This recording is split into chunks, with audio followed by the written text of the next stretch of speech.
Welcome back to our YouTube channel. Today, we're diving into a fascinating topic, the mind-body problem. It's a philosophical inquiry that explores the relationship between our minds and our physical bodies. So, let's delve into this intriguing subject together. The mind-body problem revolves around one central question: are our minds separate from our bodies, or are they connected in some way? To help us understand this complex issue, let's explore the three main perspectives: dualism, materialism, and idealism. First up, we have dualism. Dualists believe that the mind and body are distinct entities. According to this view, the mind is non-physical or immaterial, while the body is physical. One famous dualist, René Descartes, proposed substance dualism. He argued that the mind is a thinking, non-extended substance, while the body is an extended, non-thinking substance. But this raises the question: how do these two distinct substances interact with each other? Take a closer look at the neuroscience behind consciousness and explore how brain activity and subjective experiences relate to the concept of dualism. Near-death experiences and consciousness. Investigate the phenomenon of near-death experiences and its implications for dualism. We'll analyze testimonies, scientific research, and philosophical interpretations. Eastern philosophies and dualistic traditions. Discover how various Eastern philosophies, such as Advaita Vedanta and Taoism, approach the concept of dualism and offer alternative perspectives. Dualism in literature and pop culture. Explore how dualism is portrayed in literature, films, and popular culture. We'll examine famous works like Dr. Jekyll and Mr. Hyde, and movies like The Matrix to understand how these concepts resonate with audiences. Mysticism and spirituality. Examine the connections between dualism and mystical or spiritual traditions. We'll discuss topics like out-of-body experiences, astral projection, and the concept of the soul. Explore how dualism influences our understanding of personal identity, free will, moral responsibility, and ethical decision-making. Next, we have materialism, also known as physicalism or monism. Materialists assert that the mind is entirely reducible to physical processes in the brain and the body. Materialists argue that mental states and consciousness are nothing more than manifestations of neural activity. In other words, our thoughts and experiences can be explained solely in terms of what happens in our brains. This aligns with the scientific understanding of the world. According to materialism, the mind and consciousness are not separate entities but emerge from the interactions of the physical components of our brain. Through advanced brain imaging techniques, researchers can observe changes in brain activity when a person is engaged in various tasks or experiencing different emotions. These findings support the materialist view by linking specific brain regions and processes to our subjective experiences. Materialism finds strong support from the field of neuroscience, which investigates the relationship between brain activity and mental phenomena. Scientists explore how neural networks and chemical processes give rise to our thoughts, memories, and even our sense of self.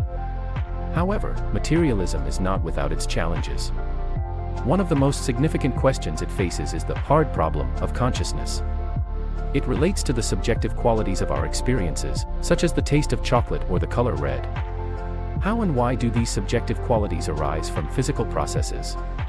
Critics argue that materialism might struggle to fully account for these subjective aspects of consciousness, raising the possibility that there may be irreducible features of our experience that go beyond purely physical explanations. Lastly, we have idealism. Idealists take the opposite stance to materialism by suggesting that the mind is fundamental, and the physical world is dependent on consciousness. Idealists believe that reality is fundamentally mental or experiential in nature. They propose that the physical world, including our bodies, is ultimately composed of or dependent on our mental experiences and thoughts. Imagine you're watching a movie on a big screen. According to idealism, the movie and everything you see on the screen are not actually real in the way you think. Instead, they are all creations of your mind or consciousness. The movie characters, the beautiful scenery, and even the explosive action scenes are just a projection of your thoughts and perceptions. In the world of idealism, everything around you is like that movie. It's not made up of separate physical objects that exist independently. Instead, it's all in your mind. Your mind shapes and constructs the reality you experience. Think about how different people can have different interpretations of the same event or see things differently. Idealism suggests that this happens because each person's mind creates a unique version of reality based on their own thoughts, beliefs, and experiences. So, reality becomes subjective and personal. But wait, you might wonder, what about the physical objects we interact with? According to idealism, even those objects are not truly separate from our minds. They are like props in the movie of our consciousness. They appear to be separate, but they are actually part of the mental construction. Now, here's a fascinating idea within idealism: the distinction between what we perceive and the underlying reality. Imagine there's a hidden world, the noumenal reality, that exists beyond our perception. We can't directly access this world, but our consciousness shapes and filters the way we experience it. So, what we perceive is the phenomenal reality, the version of reality created by our minds. Some famous philosophers, like George Berkeley and Immanuel Kant, explored these ideas. They challenged the idea that the physical world is the ultimate reality and suggested that it's our consciousness that gives rise to the world we know. While idealism offers an intriguing perspective, it's not without its critics. Some people argue that it's difficult to prove or provide concrete evidence for the claims of idealism. Others worry that it can lead to the idea that nothing exists outside of our own minds, which can be a bit unsettling. In conclusion, the mind-body problem is a profound philosophical inquiry that probes the relationship between the mind and the body. We have explored three primary perspectives: dualism, materialism, and idealism. Dualism suggests a separation between the mind and body. Materialism posits the mind as an emergent property of the physical brain, and idealism proposes that consciousness is fundamental, shaping the physical world. While no definitive answer exists to this complex problem, let me provide you with an example to illustrate these perspectives. Imagine a person experiencing the taste of a delicious chocolate cake. From a dualist perspective, the mind's subjective experience of pleasure is distinct from the physical act of tasting and digesting the cake. The mind relishes the experience, while the body processes the nutrients.